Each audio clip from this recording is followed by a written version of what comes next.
All right, Kevin, yesterday I was walking around. It was cool in the morning. Today I was walking around, not as cool this morning. Temperatures in the mid-70s in Salt Lake City. Wow. Just never cooled off. And this afternoon, how about the fourth time this year we've hit 100 degrees in Salt Lake, and it felt every bit of it out there. If you look on Ensign Peak to the south end and the west side of the valley, you can see a fair amount of smoke. In fact, the air quality numbers show that a little farther north, it's okay, but the farther south we go, Salt Lake County, rolling into Utah County, Wasatch, Summit County, all that smoke has infiltrated, and it is thick and soupy. The Pariah Overlook, Utah-Arizona border, looking back to the south, full of smoke. So the wildfires in Arizona continue to pump smoke into Utah. Our own fire, the Monroe Fire, continues to pump smoke north into the northern parts of the state. You can see, look at all those greens going on across Salt Lake Valley and out towards West Valley and Tooele.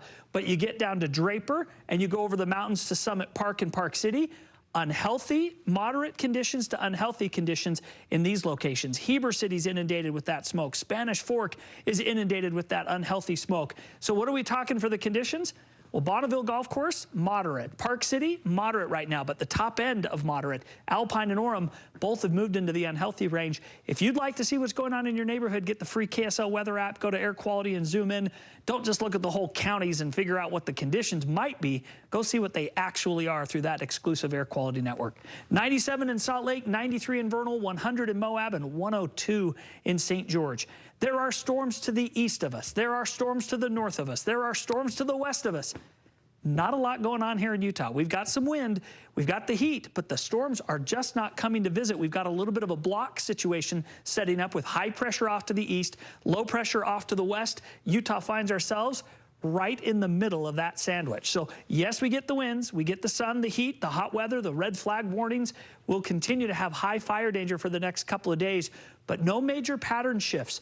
A little bit of bubble up over the south central mountains as we head through Friday, a little bit over the Uintas and up towards Bear Lake. But again, these are just kind of along the periphery of the state.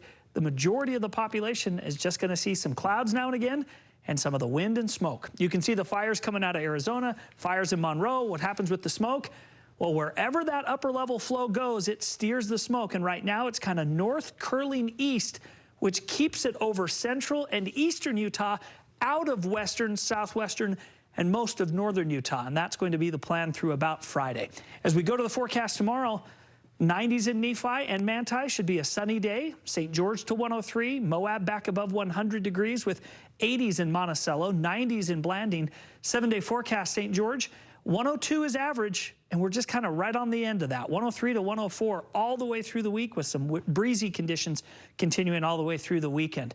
Our northern forecast has us dropping down into the 70s once again in West Valley for our overnight low. Salt Lake will hit that. Sandy will hit that.